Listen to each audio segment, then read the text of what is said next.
하나님 감사합니다. 새로운 한 주를 우리가 예배하며 시작하게 하시고 우리에게 말씀하시며 견인하시는 하나님을 붙들 수 있게 해주셔서 감사합니다. 어느덧 신년의 첫 달 마지막을 지내며 우리가 교회입니다라는 고백에 얼마나 합당하게 걸어가고 있는지를 돌아봅니다.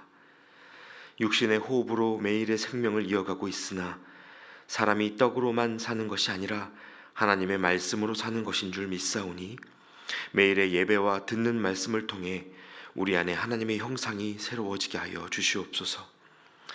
하나님, 특별히 지금은 임영수 목사님을 모시고 온 성도들이 말씀 앞에서는 신앙 사경회를 지내는 중에 있습니다. 사경회의 주제대로 신앙의 회의 속에 머물러 있던 우리의 마음에 새로운 희망과 약속을 주시고 하나님을 향한 굳건한 신뢰로 나아가게 하여 주시옵소서. 삶에서 마주한 고난과 어려움으로 하나님을 보는 눈이 닫힌 이들을 긍휼히 여겨주시고 관계로, 상처로, 잘못된 신학과 교회에 대한 실망으로 다치고 꺾인 마음들이 있다면 만지시고 고치시는 하나님의 손길을 경험하는 오늘이 되게 하여 주시옵소서. 하나님 아닌 것들을 붙드느라 흔들리고 지친 모든 심령들이 다시 하나님을 만나는 은혜의 시간을 허락하여 주시옵소서. 하나님, 오늘 하루 사랑하는 가족을 먼저 하나님 품에 떠나보내고 장례 중에 있는 가정들이 있습니다. 육신의 이별을 마주하는 슬픔과 그리움에 하나님을 의지하며 기도하는 자녀들을 돌보아 주시고 그 마음을 매만져 주시옵소서. 하나님 나라와 부활에 대한 기다림을 주시고 하나님이 주실 수 있는 평강으로 충만하게 하셔서 잠깐의 슬픔이 있을지라도 그것을 넘어서는 하나님의 소망으로 매일을 살아가게 하여 주시옵소서. 하나님, 이제 이 아침 우리에게 주시는 말씀을 듣습니다. 가나안이라는 이방 땅에서 예배하는 민족의 정체성을 지켜야 했던 이스라엘의 모습을 보며 세상 속에서 살아가는 우리 자신을 만나게 하시고 약속의 땅을 앞두고 믿음의 재정비를 하던 이스라엘의 비전과 결단이 오늘 우리에게도 이루어지는 시간 되게 하여 주시옵소서. 우리의 어두운 귀와 마음을 열어주셔서 하나님의 음성을 들을 뿐만 아니라 그렇게 살아내고 열매를 맺어 이 땅에 하나님의 나라를 이루는 우리 모두의 예배가 되게 하여 주시옵소서. 그렇게 행하실 주님을 기대하고 의지하오며 예수님의 이름으로 기도하옵나이다. 아멘. 이제 오늘 우리에게 주시는 하나님의 말씀을 함께 보겠습니다. 오늘 하나님의 말씀은 신명기 14장 22절부터 29절까지의 말씀입니다. 신명기 14장 22절부터 29절까지의 말씀을 저와 여러분이 한 절씩 교독하시고 마지막 구절은 합독하겠습니다. 너는 마땅히 매년 토지소산의 11조를 드릴 것이며 네 하나님 여호와 앞 곧 여호와께서 그의 이름을 두시려고 택하신 곳에서 네 곡식과 포도주와 기름의 11조를 먹으며 또 내 소와 양의 처음 난 것을 먹고 내 하나님 여호와 경외하기를 항상 배울 것이니라. 그러나 내 하나님 여호와께서 자기의 이름을 두시려고 택하신 곳이 내게서 너무 멀고 행로가 어려워서 내 하나님 여호와께서 그 풍부히 주신 것을 가지고 갈 수 없거든 그것을 돈으로 바꾸어 그 돈을 싸가지고 내 하나님 여호와께서 택하신 곳으로 가서 내 마음에 원하는 모든 것을 그 돈으로 사되 소나 양이나 포도주나 독주 등 네 마음에 원하는 모든 것을 구하고 거기 내 하나님 여호와 앞에서 너와 내 권속이 함께 먹고 즐거워할 것이며 내 성읍에 거주하는 레위인은 너희 중에 분깃이나 기업이 없는 자이니 또한 저버리지 말지니라. 매 3년 끝에 그해 소산의 10분의 1을 다 내어 내 성읍에 저축하여 너희 중에 분깃이나 기업이 없는 레위인과 내 성중에 거류하는 객과 및 고아와 과부들이 와서 먹고 배부르게 하라. 그리하면 내 하나님 여호와께서 내 손으로 하는 범사에 내게 복을 주시리라. 아멘. 할렐루야. 평안히 주무셨죠? 벌써 1월의 마지막 주를 맞았습니다. 오늘도 우리에게 주시는 말씀을 통해서 믿음의 한 걸음을 온전하게 걸어가시는 힘과 위로를 얻으실 수 있기를 기도합니다. 최근 저희는 이 아침마다 신명기 말씀을 묵상하면서 가나안에 입성 후 이스라엘 백성들이 하나님의 자녀로서 어떻게 살아가야 할지에 대해 모세가 들려주는 하나님의 권면을 말씀으로 듣고 있습니다. 이것은 단지 구약시대의 이스라엘뿐만 아니라 오늘의 우리에게도 큰 신앙적 교훈을 주는데, 특별히 오늘과 내일은 돈 사용, 경제활동에 관한 말씀을 보시게 됩니다. 그 중에서도 오늘은요, 한국교회 전통에서 중요하게 이어오고 있는 11조에 대해서 같이 살펴보려고 하는데, 먼저 11조에 관한 성경의 말씀들 중에 우리가 가장 대표적으로 기억하는 것은 말라기 말씀입니다. 말라기 3장 10절 말씀에 만군의 여호와가 이르노라, 너희의 온전한 11조를 창고에 들여 나의 집에 양식이 있게 하고 그것으로 나를 시험하여 내가 하늘 문을 열고 너희에게 복을 쌓을 곳이 없도록 붙지 아니하나 보라. 이런 말씀이 있습니다. 시험하여 보라고 강력히 권고하시죠. 그래서 11조 하면 하나님이 갑절로 갚아주신다는 기대감이 알게 모르게 우리에게 헌금을 드리는 심리적인 동기가 되곤 했습니다. 그런데 여러분, 11조는 더 얻고 더 잘 살려고 드리는 투자가 아닙니다. 하나님이 늘 가장 좋은 것으로 우리를 채우시고 이끄시지만, 우리가 드린다고 해서 그것이 항상 우리가 원하는 방식으로 되돌아오는 것은 아니라는 말입니다. 그래서 11조의 정신이 무엇인지, 그것이 오늘날 어떻게 실천되어야 하는지를 우리가 잘 살피고 또 기억해 보시면 좋겠는데요. 11조의 기초가 되는 성경의 본문들 중에서도 가장 먼저 등장하는 창세기 14장에 보시면요, 아브라함이 조카 롯이 사로잡혀 갔을 때 그를 구하기 위해서 벌인 전쟁에서 승리한 후 돌아와 하나님의 제사장 멜기세덱을 만나 그가 얻은 것 중 10분의 1을 드리는 장면이 있습니다. 그가 거둔 승리가 하나님이 이루신 일이고 또 얻은 소산이 하나님의 것임을 인정하는 행동이었습니다. 그래서 하나님께 드리듯 하나님의 제사장에게 그 10분의 1을 드린 것입니다. 그래서 여러분, 성경이 우리에게 보여주는 11조의 첫 번째 의미는 우리의 모든 것이 하나님의 것이라는 믿음의 고백입니다. 우리가 먹고 마시며 누리는 모든 것들이 하나님이 베푸신 은혜라는 것을 인정하는 것입니다. 오늘날 우리가 소득의 일부를 떼어서 하나님께 봉헌을 드리는 가장 근본적인 이유가 바로 이것입니다. 우리가 돈으로 사는 것이 아니고 또 계산으로 사는 것이 아니고 하나님의 은혜와 공급하심으로 산다는 것을 고백하는 중요한 수단이 봉헌입니다. 또 10분의 1이라는 그 부분을 드리지만 10분의 9는 내 것이라고 여기고 일부만 떼어드리는 것이 아니라 전부가 하나님의 것임을 인정하는 마음으로, 그런 믿음으로 드리는 것입니다. 여러분, 이것은 오늘날 우리도 잘 계승할 수 있는 신앙의 중요한 실천이고 또 의미라고 할 수 있습니다. 많은 신앙인들이 이 의미를 알고 있기 때문에 헌금 생활에 동참하면서 살아가는 것이죠. 그런데 여러분, 우리가 한 번쯤은 질문해 볼 필요가 있습니다. 하나님을 향하여 드리는 것으로 11조의 의미가 완성되었다고 말할 수 있을까? 헌금을 드리는 일이면 하나님 앞에 충분한 것인가? 우리가 고민해 보셔야 합니다. 왜냐하면요, 11조의 의미가 하나님께 드리는 것으로 끝난다면 우리가 굳이 하나님께 돈을 드릴 이유가 없습니다.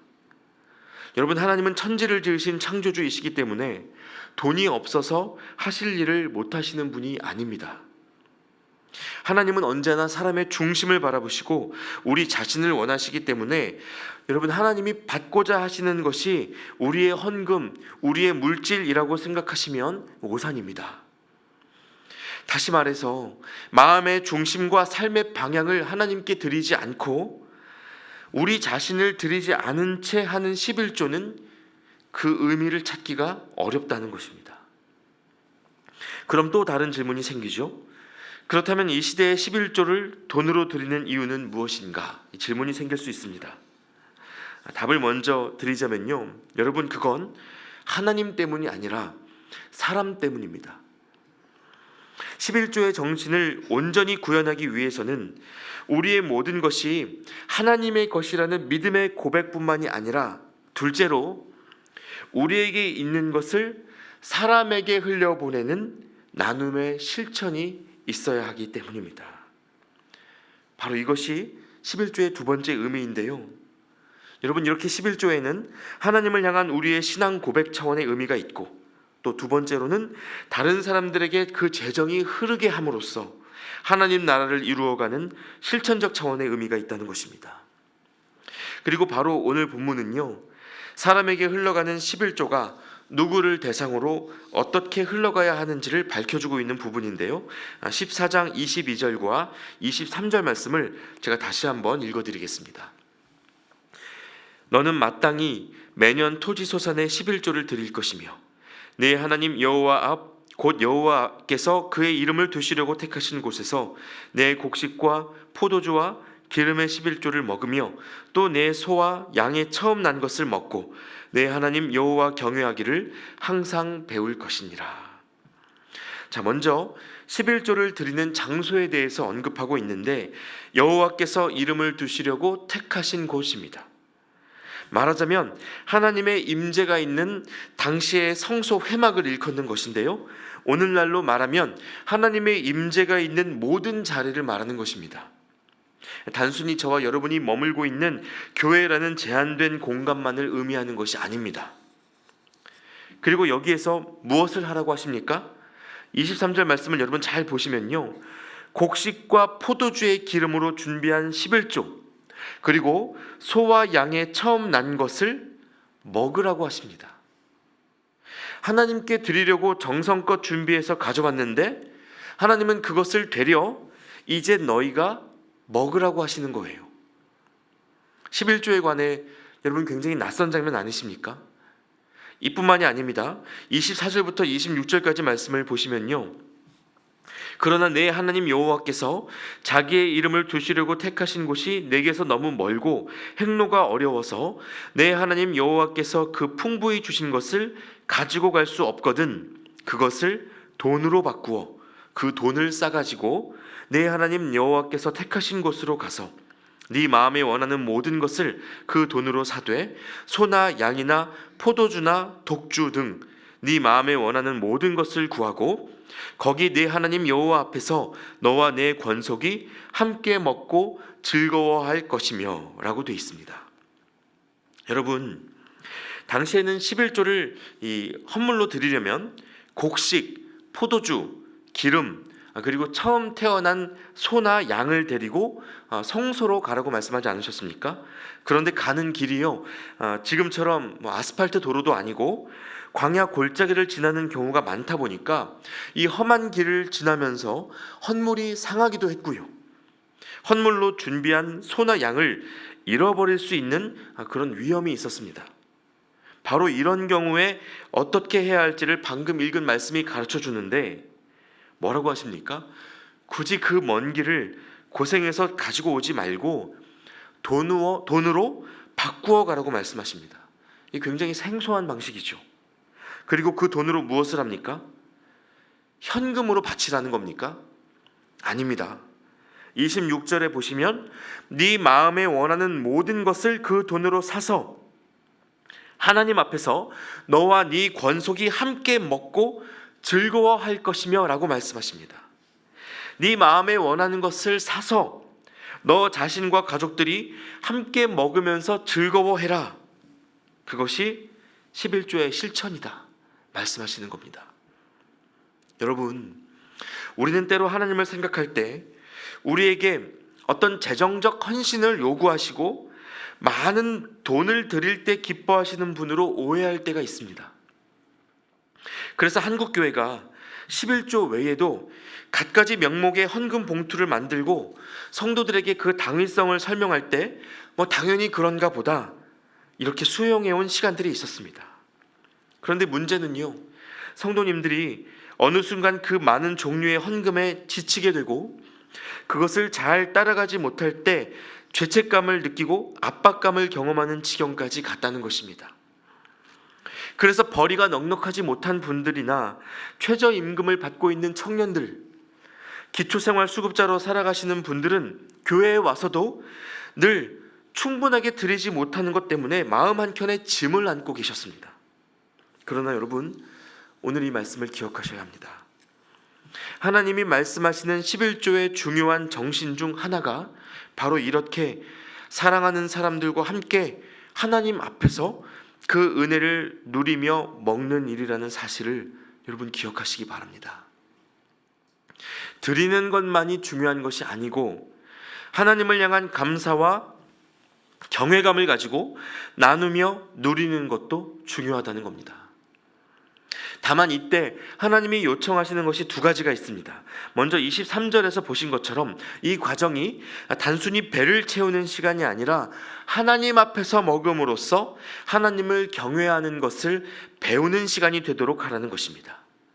함께 먹고 있는 모두가 이것이 하나님이 주신 식탁이구나, 우리의 노력이나 수고가 아니라 하나님의 공급하심과 돌보심으로 허락된 자리이구나 라는 것을 느낄 수 있어야 이것이 하나님이 받으실 만한 11조가 된다는 것입니다. 또 하나님의 두 번째 요청이 있는데요, 27절과 29절의 말씀을 또 보시겠습니다. 네 성읍에 거주하는 레위인은 너희 중에 분깃이나 기업이 없는 자이니 또한 저버리지 말지니라 라고 하시고요, 또 29절에 너희 중에 분깃이나 기업이 없는 레위인과 네 성중에 거류하는 객과 및 고아와 과부들이 와서 먹고 배부르게 하라. 그리하면 네 하나님 여호와께서 네 손으로 하는 범사에 내게 복을 주시리라 라고 하십니다. 그러니까 하나님을 경외함으로 먹되 너희끼리만 먹지 말고 하나님의 공급이 아니면 생계를 지탱할 수 없는 레위인, 이방인, 나그네들, 그리고 고아와 과부들을 생각해서 반드시 그들도 같이 먹고 배부르게 해야 한다라고 말씀하시는 겁니다. 여러분, 레위인과 나그네 그리고 고아와 과부들이 어떤 사람들입니까? 하나님의 공급하심이 아니면 매일의 생계가 보장되지 않은 사람들입니다. 이 상속 재산이 없는 사람들이에요. 하나님은 바로 이들이 우리가 11조로 드리는 재정의 목적지라고 말씀하시는 겁니다. 그러니까 11조가 잘 되고 있는가를 보려면요, 얼마나 많은 돈을 얼마나 자주 드리고 있는가가 아니라 우리 가까이에 있는 약자들이 배부름을 누리고 있는가를 살펴야 하는 것입니다. 그래서 정리하자면요, 주신 분이 누구신가, 그리고 또 이것이 누구에게로 흘러가야 하는가, 이 두 가지 사실을 아는 것이 가나안 입성을 앞둔 그 이스라엘에게 모세가 전해주는 11조 정신의 핵심이었습니다. 그러나 여러분, 세월이 흐르면서 이웃을 돌아보지 않은 채 하나님께 드리는 것만을 강조해서 자기 배를 불리는 종교 지도자들이 역사 속에 늘어났고, 이것이 얼마나 하나님의 마음을 아프게 했는지 모릅니다.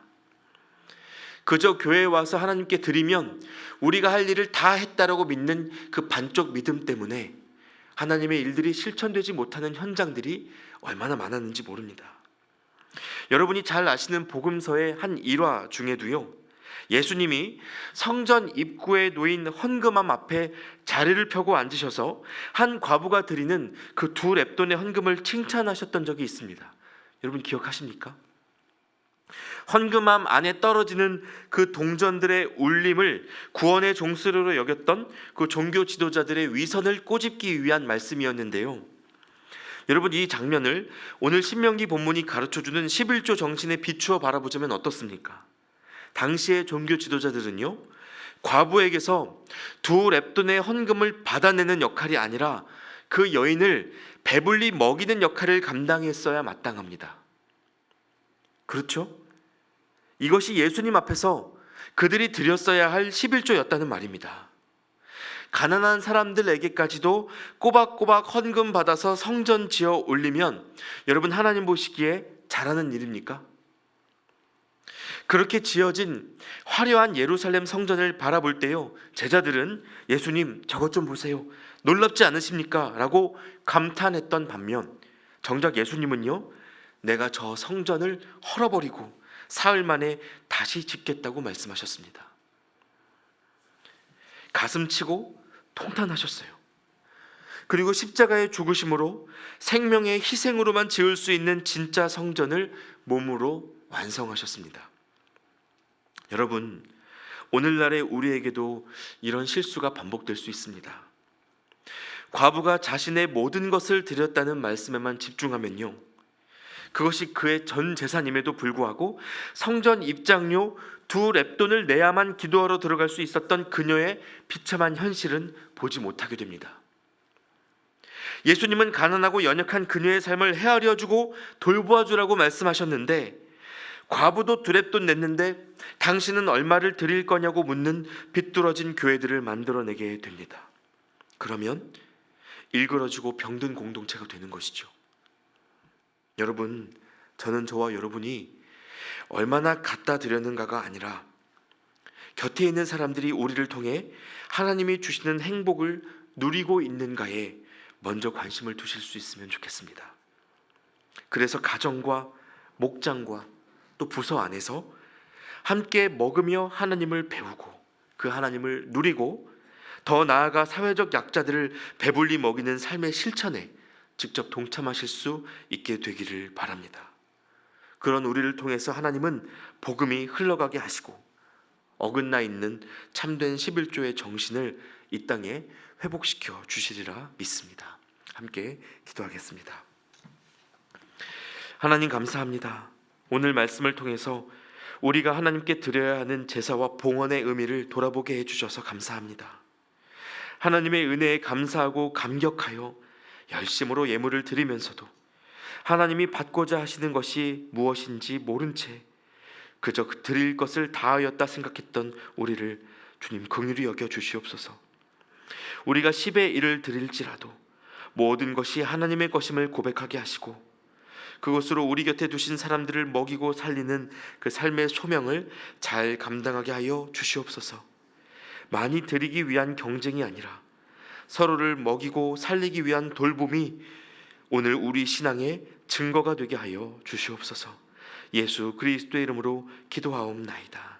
아멘. 계속해서 각자의 기도 제목으로 기도하시겠습니다.